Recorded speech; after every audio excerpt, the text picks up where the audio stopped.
علی محمد خان. جی بہت شکریہ جناب اسپیکر صاحب. میں بہت مختصر بات کروں گا. اللہم صلی وسلم وبارک علی سیدنا محمد. یہ غازی یہ تیرے پراسرار بندے، یہ غازی یہ تیرے پراسرار بندے جنہیں تو نے بخشا ہے ذوق خدائی. دو نیم ان کے ٹھوکر سے صحرا و دریا، سمٹ کر پہاڑ ان کی ہیبت سے رائی. ایک عام پاکستانی، ایک ٹاٹ پہ پڑا ہوا بچہ، ایک مڈل لوور مڈل کلاس سے تعلق رکھنے والا نوجوان کیسے پاکستان کا نہیں پورے عالم اسلام کا فخر بنا، اور کیسے کیسے اس کے ساتھ اللہ تعالیٰ نے ایسے ہیرے جوڑے جنہوں نے اس کے عظیم مقصد کو پورا کیا. میں کسی اور کی نہیں،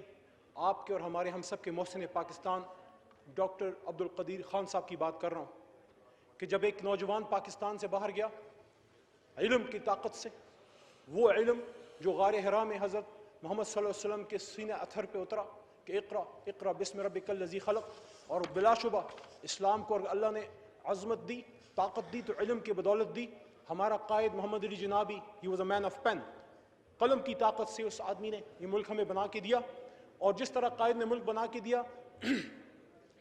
عبدالقدیر خان صاحب نے علم کی طاقت سے اللہ کی مدد سے پاکستان کے دفاع کو ناقابل تسخیر بنانے میں ریڑھ کی ہڈی کا کردار ادا کیا. کون بھول سکتا ہے وہ وقت جب ہالینڈ سے محسن پاکستان نے جناب ذوالفقار علی بھٹو صاحب کو ایک خط لکھا. بھٹو صاحب کو خراج تحسین پیش کرتے ہیں کہ انہوں نے قدیر خان صاحب کے خط کی عزت رکھی اور ان کو انوائٹ کیا، اور اس کے بعد جس طرح پاکستان میں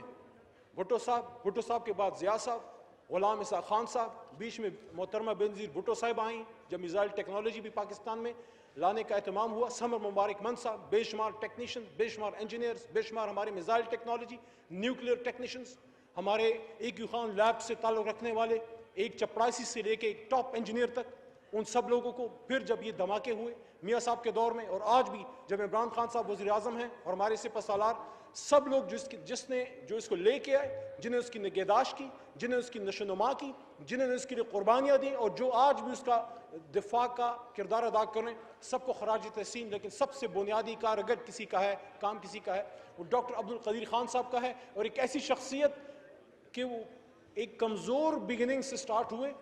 اور پاکستان کو ایک ایسے مقام پہ لے کے گئے، اور ایسی عظمت پہ اور استحکام کے اس مقام پہ کہ جس طرح میرے محترم جناب سپیکر صاحب، کیونکہ آپ بھی دین کا بہت جذبہ ہے، آپ ختم نبوت کے آپ بھی سپاہی ہیں، جس طرح اسلام کو عمر فاروق رضی اللہ تعالیٰ عنہ کے اسلام لانے سے تقویت ملی، اور جس طرح اسلام کو خالد بن ولید رضی اللہ عنہ نے تقویت دی جیت کی شکل میں، ایک فاتح کی شکل میں، اور جس طرح حیدر کرار نے فتح خیبر میں اسلام کو جو ہے تقویت دی، اسلام کو ایک طاقت بخشی اللہ نے، اسی طرح